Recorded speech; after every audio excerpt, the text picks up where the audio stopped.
I'm Emily. I was a 25-year-old living a quiet, unremarkable existence with my boyfriend, Mike, in a relationship that had seemed better days. We'd been together since college, a pair drawn together more by familiarity than by the fervent passion of star-crossed lovers. Our arguments were frequent, often about Mike's disinterest in planning for the future or his latest gaming marathon that would last well into the early hours, leaving me to sleep alone. We were two people dancing around the inevitable conversation of, "Where is this going?" without ever actually taking the floor. It's not that we didn't care for each other. It's just that somewhere along the line, we stopped trying to make it work. My parents, Sue and George, were the antithesis of us. Married for over 30 years, they still exchanged loving glances and shared private jokes, their bond seemingly unbreakable. They were my foundation, the steadfast love I aspired to find for myself, even if it wasn't going to be with Mike. On the evening of the crash, I remember arguing with Mike over something as trivial as unsorted laundry. He had promised to do it, and once again, the promise was as empty as the laundry basket was full. "Can't you just do one thing you say you're going to do?" I had asked, exasperation straining my voice. "It's just laundry, Em. It'll get done eventually," he had replied, his attention fixed on his computer screen. The argument had fizzled out, as they usually did, with neither of us truly addressing the underlying issues. Later, as I sat in the back seat of my parents' car, the warmth of their chatter was a soothing balm to the residual frustration from the argument with Mike. They were celebrating another year of Mom's life, and their joy was infectious. Then the world turned on its axis. Headlights merged with the sound of metal on metal, and everything went black. When I awoke, it was to the antiseptic smell of a hospital, the relentless beeping of the heart monitor, and a heavy blanket of dread. The doctor's words were clinical and detached, but the message was clear. My parents didn't make it, and my legs, my perfectly normal, taken-for-granted legs, might never carry me again. The truth settled like a stone in my stomach. I was suddenly, terrifyingly alone. Mike, the man I had just argued with about laundry, was now my only connection to a life before the crash, the life where my biggest worry was whether he'd sort the whites from the colors. As the reality of my parents' absence and my potential paralysis began to truly register, a hollow despair took root in me. The future, once a landscape of possibilities, now seemed like a barren field. The hospital room was a bubble where time moved both too quickly and not at all. After what seemed like an eternity of white walls and echoing silence, Mike walked in, his parents, Janet and Bob, a step behind him. The atmosphere was thick with a sameness that made my heart sink even lower, if that was possible.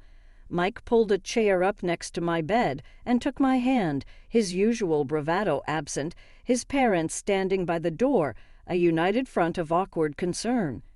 "Hey, Em," Mike began, his voice a rough whisper. "I've been doing some thinking. A lot of thinking, actually." "Thinking?" I echoed, my voice dull. "About what? About us?" he said, and as his eyes met mine, filled with an emotion I couldn't quite place. All of this, it's made me see how short life can be.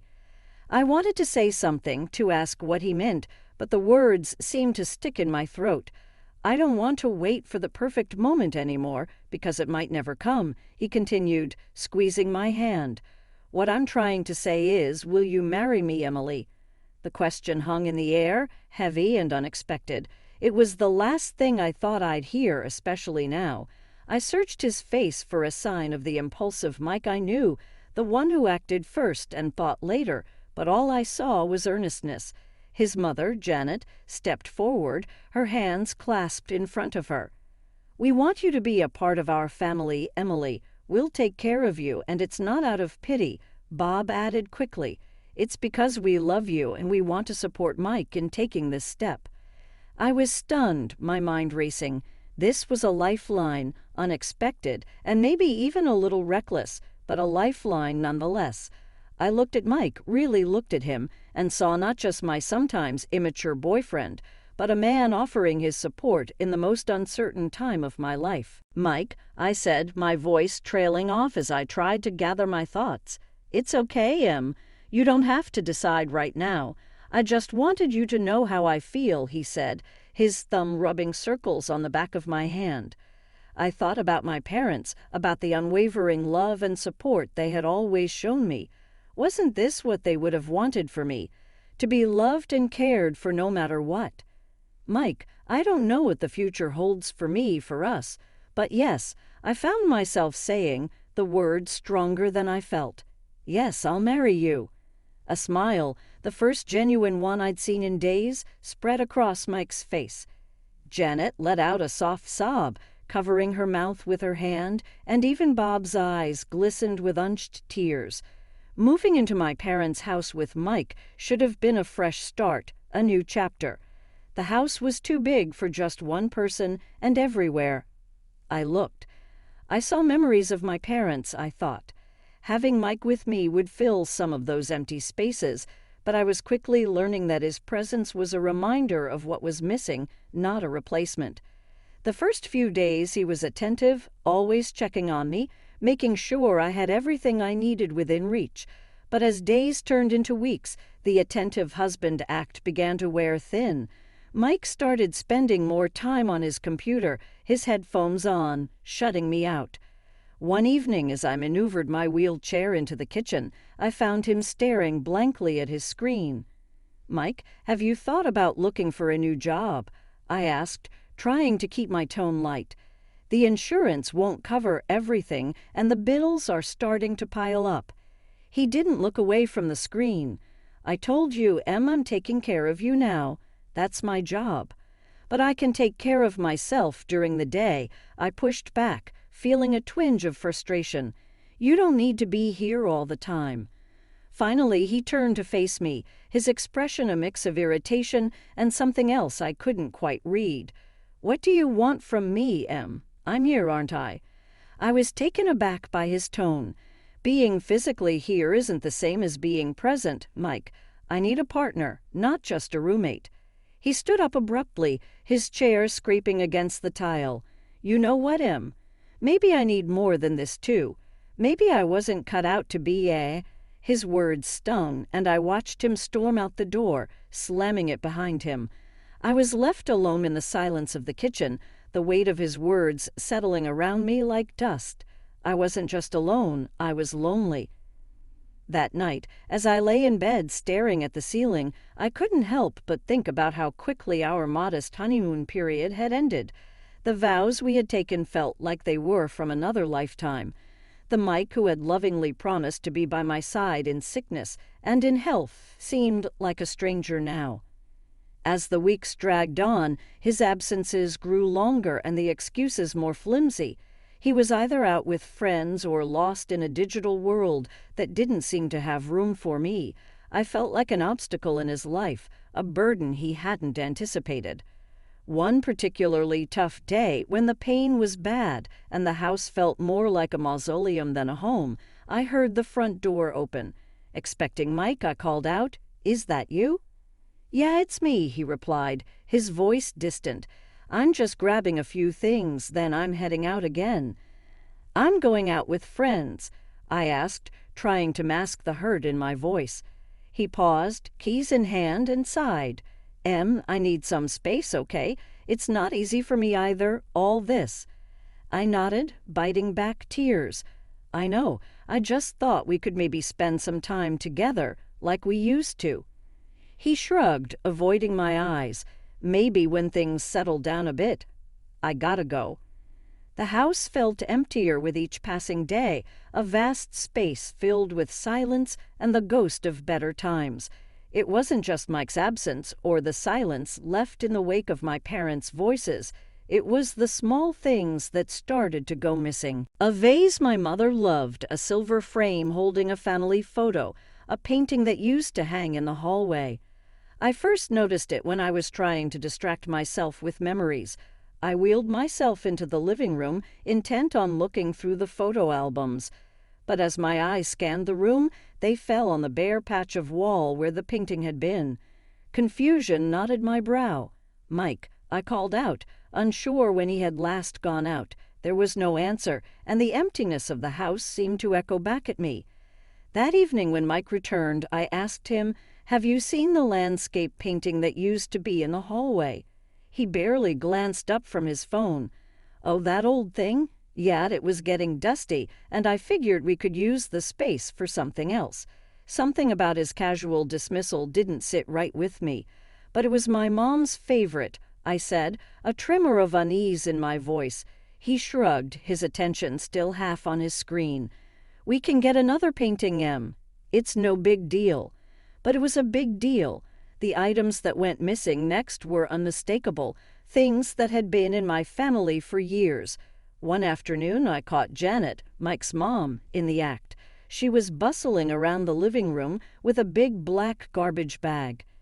"Janet, what are you doing?" I asked, my voice sharp with alarm. She jumped, a guilty flush creeping up her neck. "Oh, just some spring cleaning, dear. This place is cluttered with so many old things." "But those are my things," I protested, my heart rate picking up. There," she cooed, her voice sickly sweet. "We're just making things nicer for you. You'll thank us later." I watched her like a hawk every time she visited after that, but the thefts became sneakier, more calculated, and every time I brought it up, I was met with reassurances that it was all in my best interest. One night, lying in bed, I turned to Mike, who was scrolling through his phone as had become his nighttime ritual. "Mike, your parents have been taking things from the house." "My things," I said. He didn't look up. "Mom's just trying to help, you know. She's got a knack for this stuff." "Help?" I echoed, disbelief coloring my tone. "By taking my parents' belongings." He sighed, finally setting his phone down and turning to face me. "Look, Em, they think we should be looking forward, not backward. They're just trying to take some of the load off you." I wanted to scream, to rage against the violation, the disrespect. But I was tired of fighting, tired of questioning my own sanity. "This isn't what I want," I whispered, the fight draining out of me. Mike reached over and patted my hand, a gesture that felt more patronizing than comforting. "Try to get some sleep, Em. Things will look better in the morning." I couldn't take it anymore and confided in Anna, my closest friend, who was also a massage therapist. She had been helping with my rehabilitation, her visits a rare source of relief. "Anna, things are going missing around the house," I confided as she worked on my stiff muscles, "and I can't shake the feeling that Mike and his parents are behind it." Anna paused, her hands stilling on my shoulders. "Have you talked to Mike about this?" "I have, but he just brushes it off, says his parents are helping us by decluttering." I let out a hollow laugh. "But it's only my family's things that are disappearing." Anna's brows furrowed in concern. "That doesn't sound right, Em. Do you want me to do something? Maybe come by more often, keep an eye out." The idea sparked something in me, a plan forming from the embers of my frustration. "Could you, I don't know, maybe help me set up some sort of camera or something to record what's going on when I'm not in the room?" With a nod of determination, Anna agreed. "I'll bring something over tomorrow. We'll get to the bottom of this." True to her word, Anna came back the next day with some discreet recording devices, which she placed in strategic locations around the house. It felt like something out of a spy movie, and if I wasn't so desperate for the truth, I might have laughed at the absurdity of it all. A few days later, Anna returned with the recordings, and we sat down to listen. The voices of Mike and his parents filled the room, and the blood in my veins turned to ice as their scheme unfolded through their casual conversation. "And once we get her committed, the house and everything in it will be ours," Mike's voice said, clear and cold. "Yeah, the place will sell for a fortune, and all those antiques, pure profit," his mother added, her tone greedy. "We just need to make sure Emily doesn't catch on before we have everything in place," his father chimed in. Tears streamed down my face as I listened to their betrayal. These people who had promised to care for me, to be my family, were plotting against me. Anna reached over, her hand gripping mine tightly. "We have to do something, Em," she said, her voice laced with anger. I wiped my eyes, the sorrow quickly giving way to a steely resolve. "We will. I'm not going to let them get away with this." The morning after listening to the recordings, I tried to act normal. But every word they said, every smile they gave, felt like a lie. It was during breakfast when I noticed something was off. The usual noise of the city that drifted in through the open window was absent.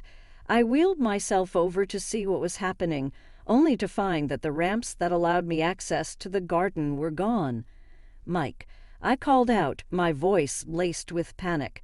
"Where are the ramps?" He came into the room feigning ignorance. "The ramps? Oh, they were looking a bit worn. Thought they needed fixing." I stared at him, the man I thought I knew. "And you didn't think to tell me? How am I supposed to get around?" His gaze was evasive as he shrugged. "I just thought you'd be safer inside for now, until we get new ones." The room felt like it was spinning, and it wasn't for my injury. Safer or trapped, the words slipped out before I could stop them. He didn't respond, just turned and walked away, leaving me stewing in a mix of anger and helplessness.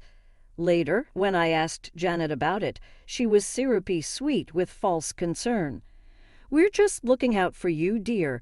We wouldn't want you to have an accident," she said, touching my shoulder with faint tenderness. I pulled away from her touch, feeling the sting of their deceit.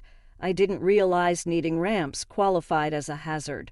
I replied, my voice steady, though my insides were shaking.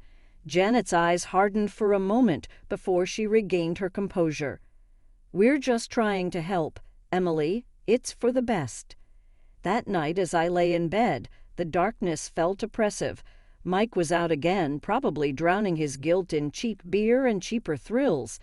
I reached for my phone, the screen a small beacon in the dark, and dialed the number Anna had given me for emergencies. "Anna," I whispered when she picked up. "They've removed the ramp. I'm literally trapped in my own home." Her voice was firm, a lifeline in the tumultuous sea I was drowning in. "Hang tight, Em. I'm going to make some calls. We're going to sort this out." Next day I was in the kitchen when I heard the doorbell. My heart pounded as I maneuvered towards the entrance. It was Anna, flanked by a man and woman wearing crisp suits and stern expressions. They were from a local disability rights organization, here to assess my living situation. Beside them was my lawyer, Mr. Hammond, clutching a leather briefcase. "Emily, we're here to make things right," Anna said, her determination matching the resolve in my chest. Mr. Hammond stepped forward. "We need to establish the facts first, Emily. I'll need to see the house, check against the inventory of your parents' belongings." As we moved through the house, the representatives from the service took notes, their disapproval clear at the missing ramps and the blatant disregard for my welfare. Mike walked in during the commotion, surprise etching his face. "Em, what's going on? Who are these people?" I looked at him, really looked at him, allowing the full weight of my gaze to settle on his shoulders. "I'm taking back control, Mike. This is my lawyer, and these are advocates for people with disabilities. They're here to ensure my home is safe and that my rights are respected." Janet and Bob entered the fray, confusion turning to fear as they realized the seriousness of the situation. "Emily, darling, what is this about?" Janet's voice trembled. "It's about my rights, my home, and the truth," I said, my voice steady despite the storm raging inside me. Mr. Hammond opened his briefcase, pulling out documents and photographs. "We have detailed records of all items bequeathed to Mrs. Harper. It seems several are missing." Bob's face paled. "Now, Emily, I'm sure this is all just a misunderstanding." "There's no misunderstanding," I replied, the recordings Anna had provided playing in my head, "and I have more than just missing items to discuss." Mike's parents looked at each other, the facade of the caring in-laws crumbling before my eyes. Mike stood there silent, the reality of the situation dawning on him. Anna moved closer to me. We also have evidence of the conversations you've had regarding Emily's property and well-being, she said. The advocates from the Disability Service spoke up. Removing access to the ramps is a direct violation of Mrs. Harper's rights. We'll be taking action. As Mr. Hammond laid out the evidence of their theft and their plans for my future, I saw the trap. I had been in from the outside, but now the tables had turned. I was no longer the victim in their game. I was the one calling the shots. Mike finally found his voice. I can explain, but I shook my head. Save it, Mike. I've heard enough. Janet started to cry, and Bob put an arm around her, but there was no comfort to be found in their deceit. The day of the trial was a culmination of everything I had endured. The courtroom was stark, the air thick with tension. Mike and his parents were on one side, looking nothing like the family that had once promised to care for me. I was on the other, with Anna beside me and Mr. Hammond at the ready with his briefcase of evidence. As the proceedings began, the judge looked down at us from his bench, his gaze lingering on me for a moment. We are here to examine the evidence regarding the allegations of theft and the premeditated exploitation of Emily Harper, he said. Mr. Hammond presented the recordings, the inventory discrepancies, and testimonies from the disability advocates. The evidence was damning, and Mike's family could do little but squirm under the weight of their own deceit. Janet sobbed quietly, her sobs a soundtrack to the unraveling of their scheme. We never meant for things to go this far, she whispered when it was her turn to speak. The judge's voice was firm as he addressed them. You took advantage of a vulnerable person. There's no excuse for your actions. Mike stood, his voice barely audible. I'm sorry, Em. I never wanted to hurt you. I looked at him, the history we shared playing out in a flash before my eyes. Sorry isn't enough, Mike. You chose this path. The gavel came down like the final word on the life I had once known. Mike and his parents were found guilty, reparations were ordered, and they were to have no further contact with me. With the help of Anna and a dedicated team, I started physical therapy. Each small movement was a victory, each step a testament to my resilience. My legs, once lifeless, began to tingle with new strength. One day, as I managed to stand with the help of parallel bars, Anna cheered me on. Look at you, Em. You're doing it. The smile on my face was mirrored in her own. I am, aren't I? The joy bubbled up from a place I thought had been broken beyond repair, and so I moved forward one day at a time. The house, once a maelstrom of my past life, was slowly transformed back into a home, a sanctuary where